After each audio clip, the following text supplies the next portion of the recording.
অবশেষে কাল রাত্রি 10টা থেকে গোটা দেশে একযোগে নাগরিকত্ব সংশোধনী আইন চালু হয়ে গেল।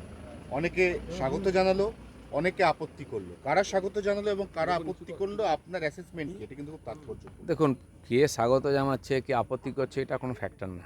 ফ্যাক্টর হচ্ছে নরেন্দ্র মোদী বলেছিলেন আমরা ক্ষমতায় এলে সিএ করে দেবো, আর এসেই প্রথমেই সেটা উনি পাস করেছিলেন আইন।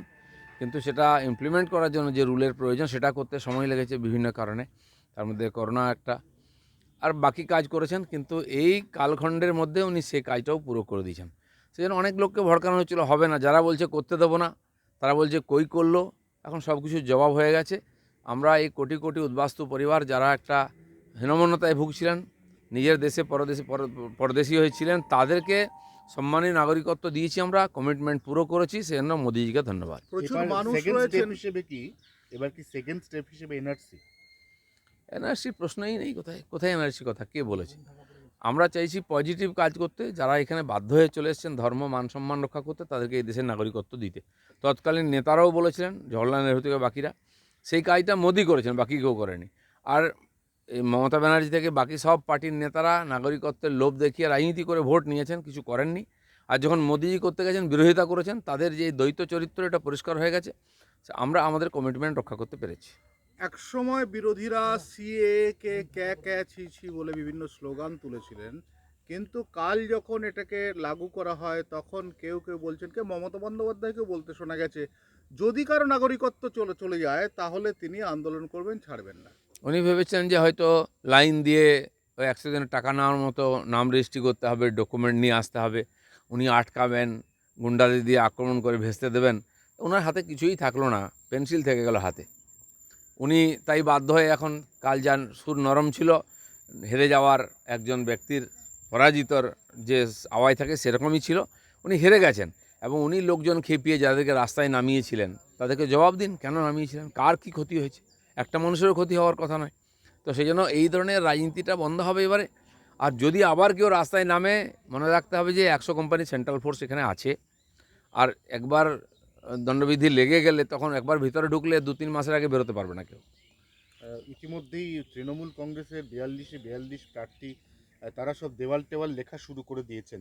বিজেপি সেই যে প্রথম একটা সংক্ষিপ্ত লিস্ট দিয়েছিল, তারপর বিজেপির আর কোনো উচ্চবাচ্য নেই, এমনকি আপনার নামটাও ঝুলে আছে, বোঝা যাচ্ছে না কি হবে। মমতা ব্যানার্জি 42টা নাম ঘোষণা করেছেন, আমরা 195 করেছি মাত্র। বোঝাই যাচ্ছে কারোর কত দম। আর যা ওনার লিস্ট এসেছে প্রার্থী, তাতেই উনি অর্ধেক হেরে বসে আছেন। বোঝা যাচ্ছে পার্টির মধ্যে ঝগড়া, পুরনোদের বাদ দেওয়া হয়েছে। আর যারা এসছেন তারা আদৌ কি এমপির যোগ্য, মানুষ বিচার করবে। হ্যাঁ, এতদিন হাওয়া ছিল গলা গায়ে দাঁড় করিয়ে জিতে না, আমি কি 294 জিতছি, সেদিন চলে গেছে। যে ব্রিগেড সমাবেশ হয়েছে তাতে হাড় পাঁজর বেরিয়ে গেছে, 1/4 ভাগও ভরেনি। পুলিশ ডান্ডা নিয়ে পাড়ায় ঘুরে ঘুরেই বলেছে চলো বাসে ওঠো, বাসে ওঠো, কেউ ওঠেনি কিন্তু। আর যারা এসেছিল এখানে নিউ টাউনের বাস স্ট্যান্ডে যে টেন্ট হয়েছিল, এখানে যে লোকজন ছিল তার অর্ধেকও মাঠে যায়নি, দুপুরবেলা মদ মাংস চলছিল এখানে। টেলিভিশনের মনোরঞ্জন একটি শো, সেই শোয়ের দিদি নম্বর 1, তিনি যখনই রাজনৈতিক টিকিট পেলেন তারপরেই সন্দেশখালী মহিলাদের উপর অত্যাচার হয়েছিল কিনা যেটা অভিযোগ করা হচ্ছে তার প্রমাণ চাইছে। ওখানে মহিলা কমিশনে যারা গেছিলেন এখানকার, তারা মহিলাদের বলছিলেন যে তোমাদের যে ধর্ষিত হয়েছে তার ভিডিও দাও। এই যদি মানসিকতা হয় তো দিদি বলছেন কিছু হয়নি, তো তার যারা চেলা চামুন্ডা তো বলবেই তো ডকুমেন্ট দাও, প্রমাণ দাও ধর্ষণের। আজ একবার গিয়ে ওখানে দেখা করে কথা বলে আসুন ওই মহিলাদের সঙ্গে যাদের সম্বন্ধে বলছেন, তাহলে তার চোখের দিকে তাকালে বুঝতে পারবেন। কয়েকজন প্রার্থীর নাম বলছি, একটু আপনার অ্যাসেসমেন্ট নেব। দেবাংশু ভট্টাচার্য, ইউসুফ পাঠান এবং পার্থ ভৌমিক। না দেখুন, যেমন পার্টি তেমন প্রার্থী হবে, তাদের ভাঁড়ারে যা আছে তাই তারা বার করেছে। কোনো ভদ্রলোক আর আসছে না টিকিট নিতে, কোনো খেলোয়াড় এটা ওটা, বিশেষ করে পশ্চিমবাংলা থেকে কোনো সজ্জনকে তারা পাচ্ছেন না। পার্টিটার যা দুরবস্থা, যা ইমেজ হয়েছে, কোনো ভদ্রলোক ওই পার্টিতে ক্যান্ডিডেট হবে না। তাই ওই ছাই ফেলতে ভাঙাগুলো যা পড়েছিল বাড়িতে কুড়িয়ে নিয়ে চলে এসছেন। আজ গুজরাট থেকে লোক ধার করে নিয়ে আসছে। যদি ইউসুফ পাঠান জেতার মতো ক্যান্ডিডেট, তো গুজরাটে যদি ক্যান্ডিডেট করতো, ওখানে টিএমসি জোড়া ফুলে গুজরাটে একটা এমপি হয়ে যেত। জানেন কি পরিস্থিতি, বিহার থেকে আনতে হচ্ছে, দিল্লি থেকে আনতে হচ্ছে। এই তো টিএমসি, যারা বাঙালি বাঙালি বলে বিজেপিকে গালাগালি দিত, আজ তারা ভিখারির ঝুলি নিয়ে সারা ভারতবর্ষ ঘুরে, এসো গো আমাদের ক্যান্ডিডেট হও, আমরা টিকিট দিচ্ছি। পয়সা দিলেও টিকিট নিচ্ছে না লোকে।